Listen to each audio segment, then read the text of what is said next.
Reports of 42 person were on you.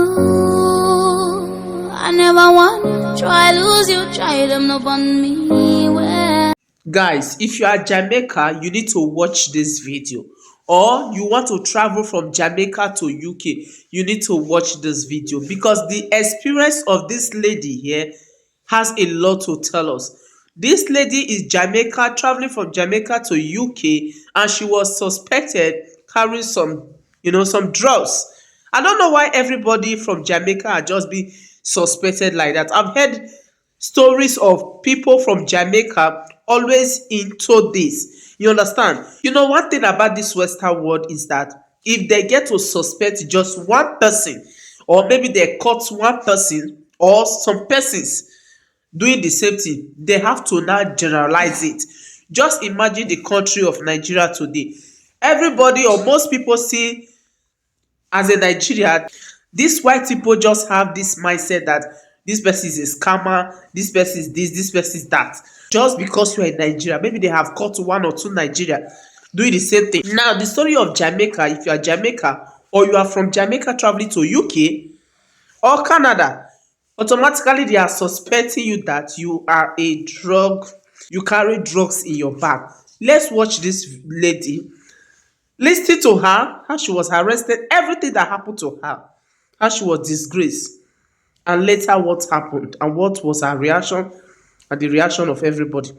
Watch, share, subscribe, and like. My name is Ella to Table, the lady with the smile, multi-titled lady.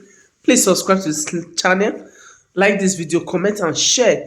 I'm sorry I didn't start this video by, welcoming to my channel. Ciao.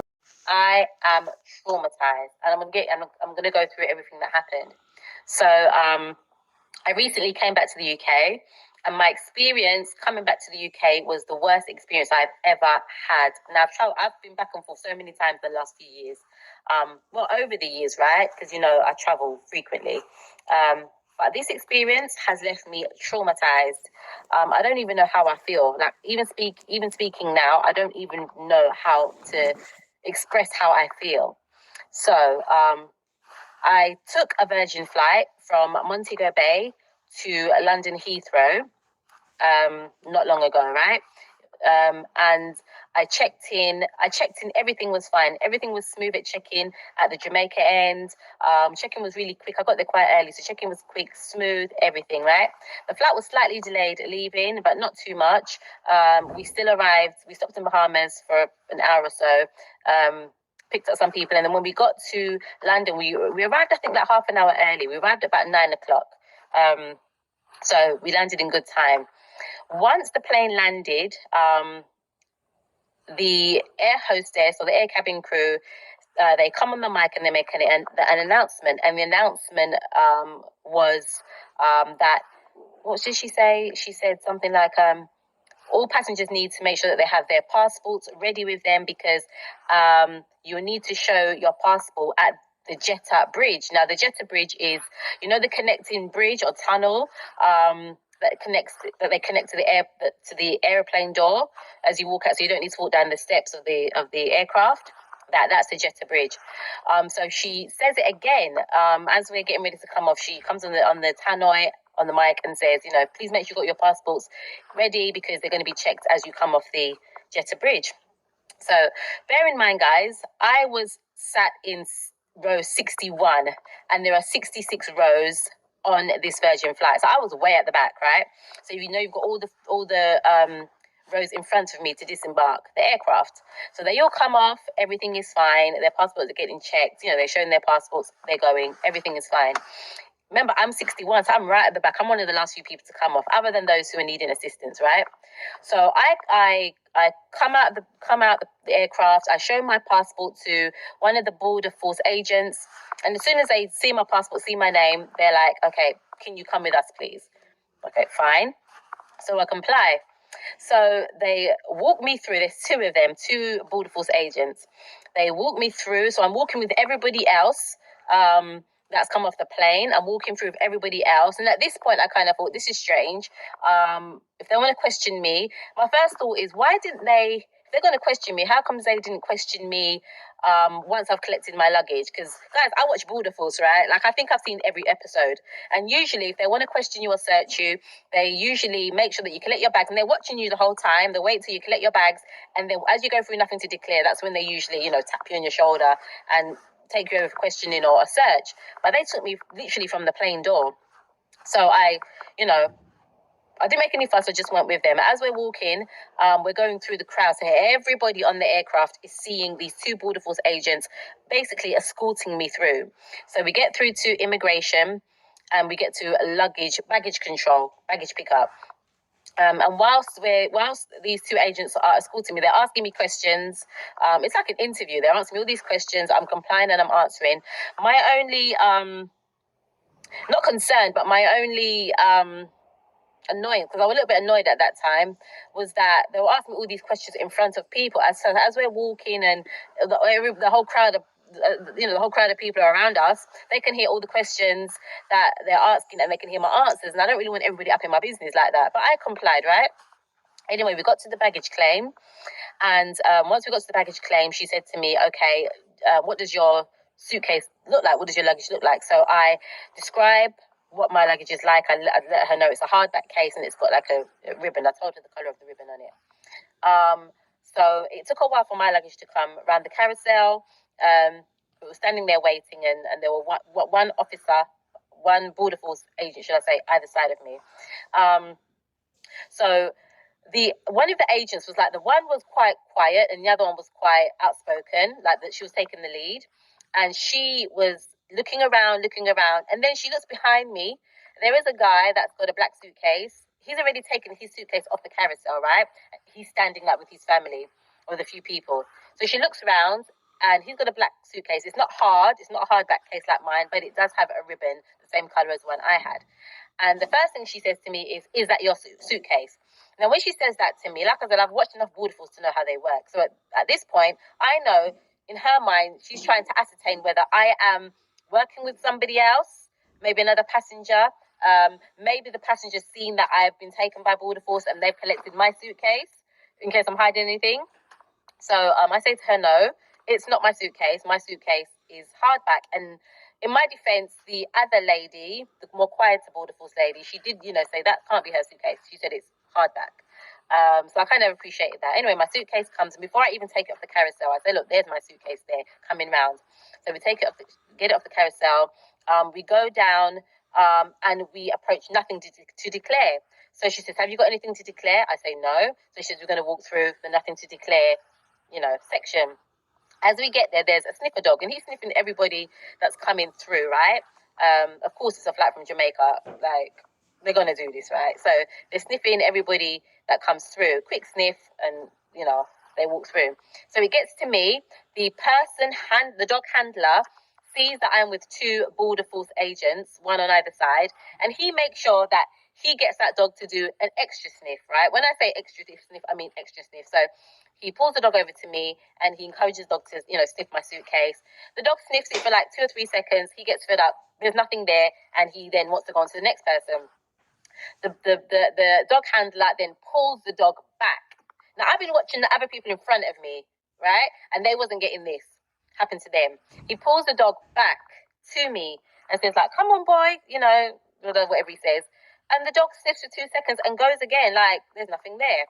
All right, so the third time he pulls the dog back again for a third time, and this time he says to me, put your bag on the floor. So I had like a handbag, my hand luggage. He says to me, put your handbag on the floor. And he pulls the dog back. And I remember, guys, this is the third time. And it's like he's just really looking for something, like he's convinced something's there. Anyway, the dog comes, he sniffs the bag, he sniffs the suitcase, and he goes. There's nothing there. So all clear, right? Okay, we're going for nothing to declare. And guys, if you know it, like at Heathrow or any airport, once you go through nothing to declare, as you're about to go through the exit, there are some tables there, and that's where they search you. That's where they like to stop you and search you. Just as you think that you've made it and you're going to go through, if you are carrying anything, that's where they stop and search you. So this is my thing. Why couldn't they have just stopped and searched me right there, right? I was watching people come off the flight and walking through nothing to declare, and they were stopping a couple of people there and then just searching them and letting them go. So my interest is, why do they have to literally take me from the plane door, embarrass me in front of everybody, because now all eyes are on me, right? I felt so embarrassed. I felt so humiliated. But guys, that's not even the worst of it. I'm going to get into it. This is just the tip of the iceberg. But at that point, I said to her, why have I been, met at the plane door? And what is this about? Why? Because obviously I'm a target now. The main Border Force agent says to me, I'm not at liberty to disclose those details to you. I said, okay, fine.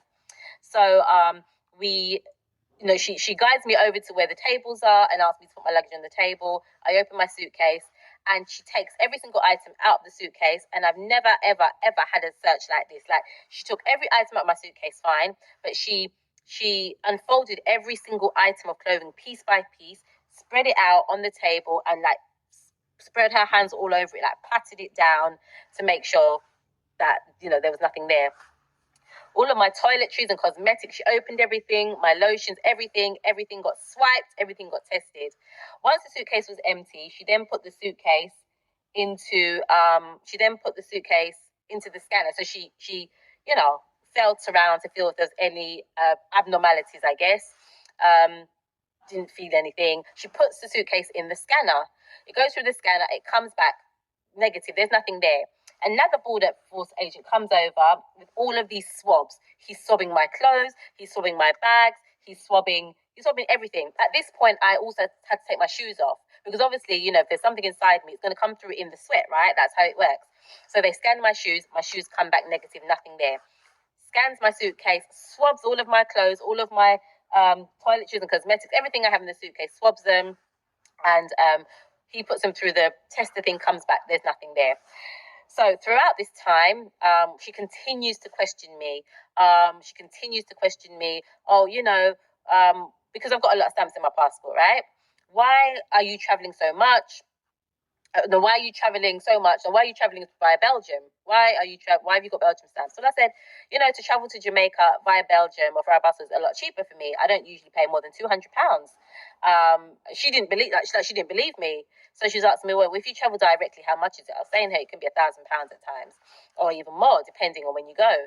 So she wants to see proof. She says, I need to see proof of your bookings to prove that this is how much you're paying to go via Brussels. So she said, do you have your banking app on you? Do you have receipts? I said, yes, I do. I have my banking app on my phone. I load it up and I put TUI in the search bar, and I show her about 3 or 4 of my last tickets, which were from Brussels. And they all came up to about £170. None of them was more than £200. So she looked a bit surprised when I showed her that, but she had to be satisfied with that because I provided evidence. She then asked me some other questions, financial questions, loads of different questions she asked me.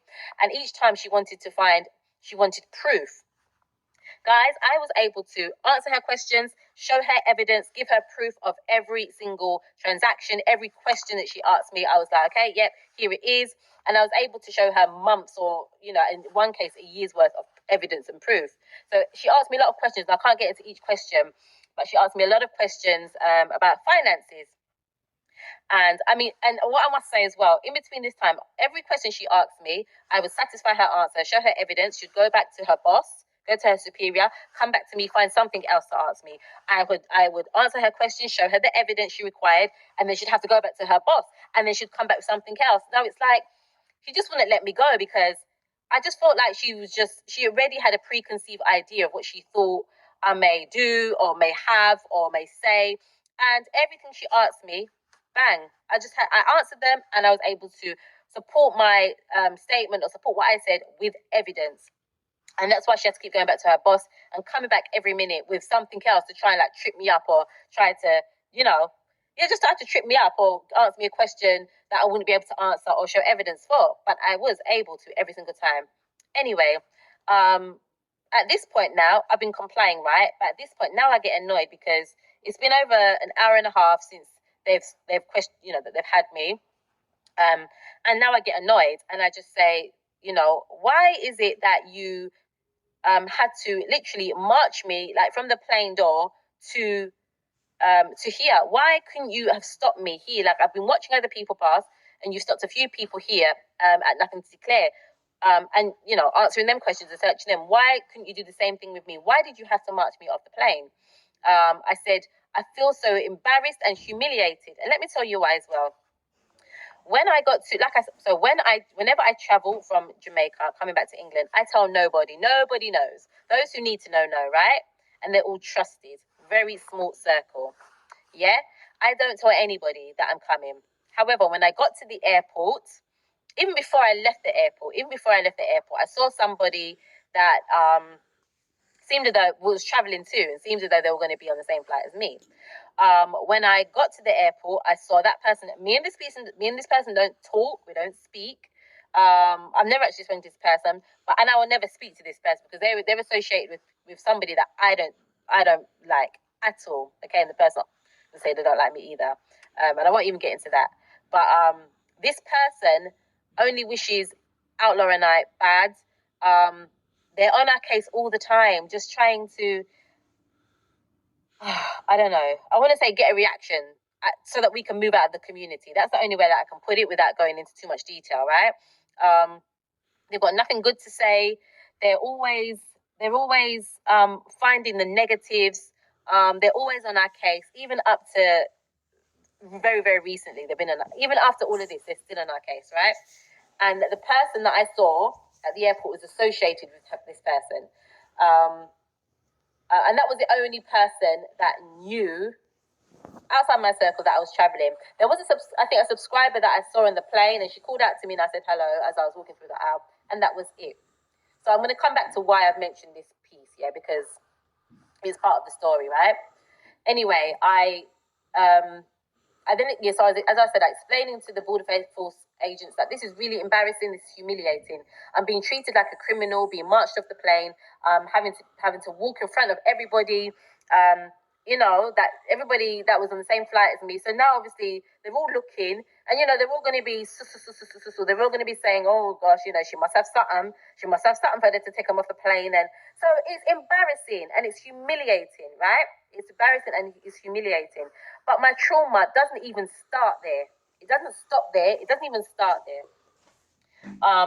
So I'm saying all this. There was another young Border Force agent who heard everything that I was saying and heard me expressing how I was feeling, expressing my views. She wasn't part of my case. I didn't have any dealings with her. She came over to me and she just said very softly, she said to me, I really like the way that you've just expressed yourself and the way that you've articulated yourself. And I said to her, listen, not because you see me look like this, yeah?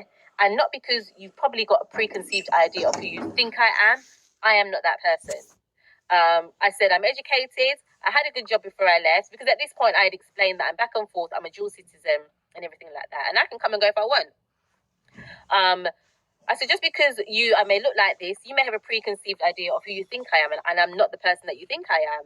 I said, I'm educated, I had a good job, I know how to articulate myself in certain situations when I need to. I know how to speak a certain way, I know how to put my points across. And I'm not a fool. And I just don't understand why I've had to be made to feel so embarrassed and humiliated in front of everybody. I said, even on the flight, there was somebody that from my community. And can you imagine now, they've probably gone back and called the person that they're associated with and told that person, and news spreads like wildfire, right? And it's embarrassing for me because I've not done anything. So she said, oh, I understand. And, it's just new home office policy and all this, blah, blah, blah. Anyway, that was that. So the main lady that's seen with me now, can't find anything on me. Remember, at this point, she's taken off my shoes, she's scanned my shoes, she's scanned my suitcase. I've been sniffed at the sniffer dog harder than I've ever been sniffed by a sniffer dog before. My suitcase has been scanned. Every item in my luggage has been swabbed and checked. And my story, everything she's asked me, I'm able to verify and give account for with evidence. So that's done. She goes back to her superior. At this point, I think, okay, they're done with me now. They're going to pack me up and say, I can be on my way. Guys, no.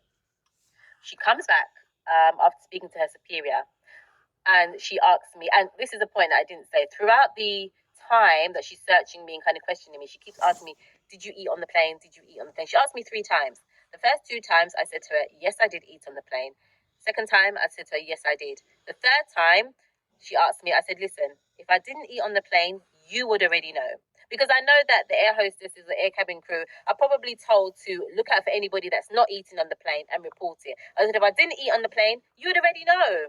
You would already know. So stop asking me this. You would know if I didn't eat on the plane. You'd be told. Yes, I did eat on the plane. But the worst thing is, guys, there was two people next to me, two ladies next to me, right? I was sitting on the aisle seat, so the lady sitting in the middle and the lady sitting on another aisle seat next to me. And none of them hardly ate on the plane. Like, none of them hardly ate a thing on the plane. Do you think they got stopped and taken? Nope. No. So I said to the lady, you know, I've been compliant, right? And I understand I'm a single black female traveler coming from Jamaica. I understand what's going through your mind. I understand what you guys are thinking, right? So I've got nothing against what you have to do. Do your work. But I just felt humiliated and I thought you could have done it another way. Anyway, like I said, she goes, there's the period, she comes back. She then says to me, we have reason to believe that you are concealing things internally.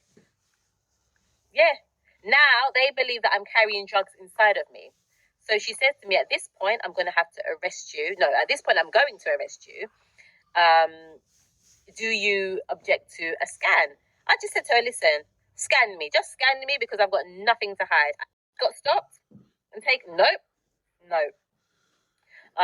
So I said to the lady, you know, I've been compliant, right? And I understand I'm a single black female traveler coming from Jamaica. I understand what's going through your mind. I understand what you guys are thinking, right? So I've got nothing against what you have to do. Do your work. But I just felt humiliated and I thought you could have done it another way. Anyway, like I said, she goes, there's the period, she comes back. She then says to me, we have reason to believe that you are concealing things internally. Yeah. Now they believe that I'm carrying drugs inside of me. So she says to me, at this point, I'm going to have to arrest you. No, at this point, I'm going to arrest you. Do you object to a scan? I just said to her, listen, scan me. Just scan me because I've got nothing to hide. I don't have anything to hide. Scan me. If you want to scan me, scan me. She says, you know, I need to go through the formal procedure and explain everything and tell you. I said, listen, just do what you have to do. So she reads me my rights. You know, I'm arresting you on the suspicion of the importation of illegal substance, in whatever she says, right? You have the right to remain silent and all that good stuff. So she reads me my rights, and I have to sign a paper. So she takes me around the back. When I go around the back, there is the scanners there, and there are about 6 or 7 other Border Force agents all sitting around the monitor, right? So I go into this room and she says, you know, I've got to strip naked.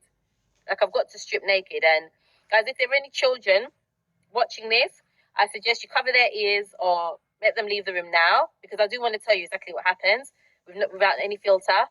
But I understand that this is quite sensitive, and if they're children, maybe you just want to remove them from the room now, okay? So she takes me into the room. It's two female Border Force agents. Yeah. Take me into the room and she says, you know, I've got to strip naked and I've got to take, at her instruction, I've got to take off a layer of each piece of clothes. So I think I had a jumper on. So I've got to take the jumper off, stop. She's got to inspect it and, you know, take my jeans off, blah, blah, blah, blah, blah.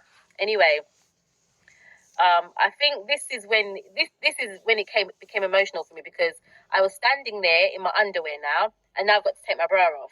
So I take my bra off, she takes it, and that's when the tears just start to stream down my face. I couldn't hold it anymore. I just started feeling emotional now.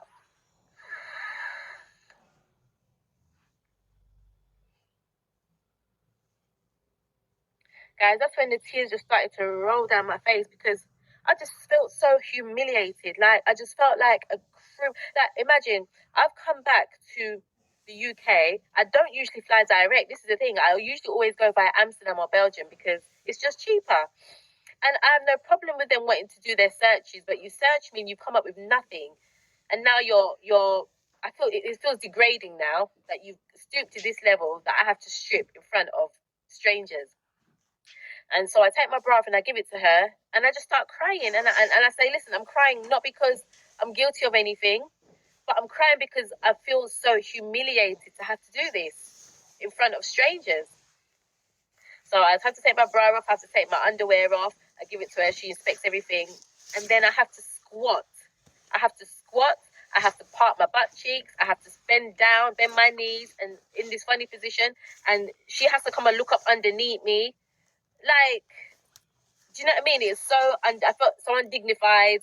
I just felt embarrassed. And yeah, anyway, I gathered myself together because I thought, you know what, they're not going to get the best of me. So I kind of just take a breath and I just kind of get myself together. And then I have to put on this white suit, right? I put on this white overall suit. And then I have to go outside. I go outside, and like I said, there were 6 or 7 other agents, mixed men and women. And the boss, the senior, was there. I have to go and stand on this scanner, stretch my arms out, stand on this scanner. And it literally takes about 3 or 4 seconds to scan through. Now, guys, I know, like I said, I watch enough Border Force, and I told them this. I kept telling them this.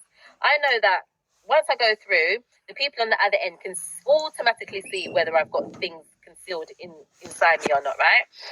And these 6 or 7 Border Force agents were all standing behind the camera.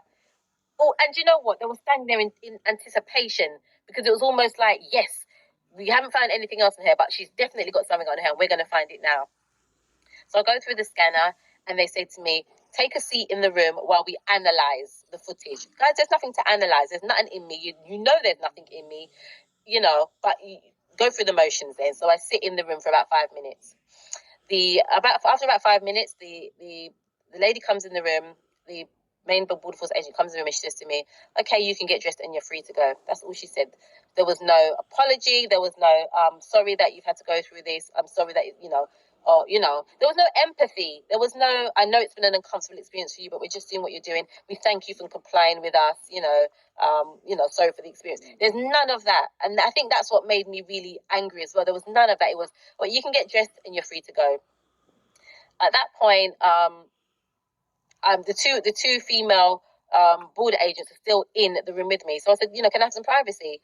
Oh no, I don't think we're allowed to leave you alone. I'm thinking to myself, you've had me stark naked in front of you. You searched every inch of me. You put me through a scanner. What could I be hiding now? So I said, go and speak to your manager, because I want to get dressed in privacy. So she goes and speaks to her manager or her boss, and the boss says, okay, yes, you can have a privacy. So I'm left in the room alone. I get dressed. I come out. Again, nobody says anything to me. Nobody says sorry. Nobody says sorry for the inconvenience. This is taking me 2 hours of my time. Nobody said anything to me. I'm traumatized. So as I walk past, as I'm getting ready to walk past everybody, I just said, you didn't get the result that you wanted, did you? And their face, they all just look so, like, they really thought that I was the one.